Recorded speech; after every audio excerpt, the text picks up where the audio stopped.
But it's 50 years in the media for Bruce, and as we did with Keith not that long ago, we wanted to honour that for two reasons. One, it's just a marvellous effort. I think we'd all agree with that.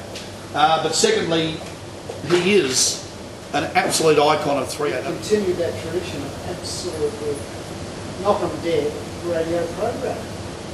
I wish we could bottle you somehow and pass it on to one or two of the other programs around the place. But you've done an absolutely stunning job over the years, and I still think if everything else fails, I know that Nightline and the whole team won't have too much to worry about.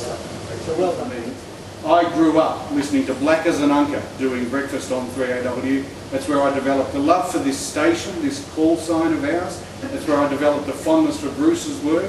And it was years later at my uncle's funeral where my auntie said, "Oh, that bloke, Uncle Roy, is now doing the nighttime show on 3AW with Philip, who was at the funeral." And she said, "You should see if they'll let you come in and sit in on the show." And so I wrote them a letter. They very kindly said, "Oh, yes, come in." So I came in one Tuesday night in about 18 years ago now and never left. I just hung around. They went through 3 producers in that time. When the 3rd producer left, Steve Price and Shane Healy at the time as well, very kindly gave me the job. They didn't want to because they wanted a female to control these two macho, tough guys. They thought it would get too blokey. But I think we managed to keep the blokiness level down. I had an uncle who was a radio star of the 1940s. His name was Terry Deere, and he did a show called The Amateur Hour, heard throughout Australia on the Macquarie Broadcasting Network. And as a little boy, I would listen to this man. I was 8 years of age, 7 or 8 years of age.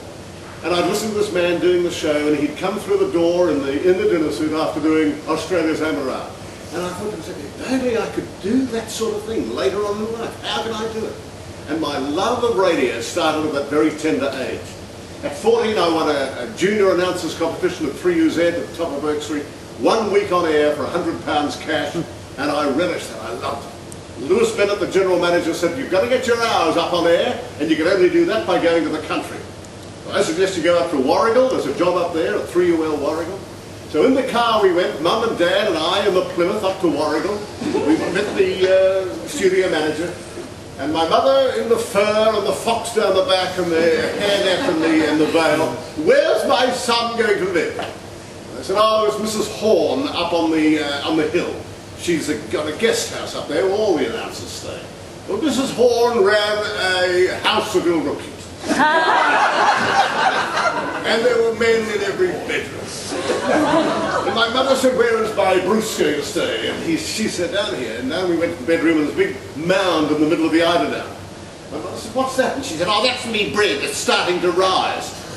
And my mother thought, that's not the only thing. I think we better do something. And so, cut a long story short, went to 3KZ for a little while, then to 3XY for about 6 years, Channel 9 for 5 years, Channel O for reading news for 6 years, until I joined up with John Blackman in 1980 to do the breakfast program.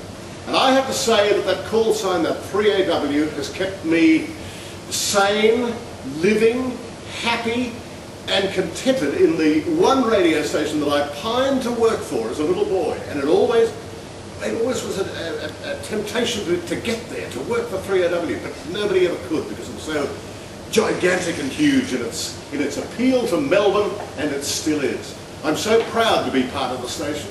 As I look at the skyline of Melbourne, I see above it 3AW. It's like the Channel 9. It's like the Herald Sun of this city.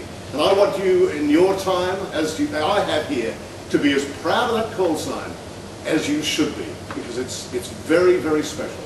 And as it's very special to me, what you've done for me today is very special.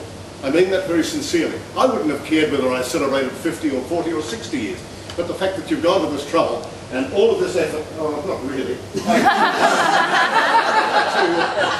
to do this. I love you all very much, and I do love the station very sincerely, and the management are fabulous. They leave us alone sometimes. And I thank you all very much for being here.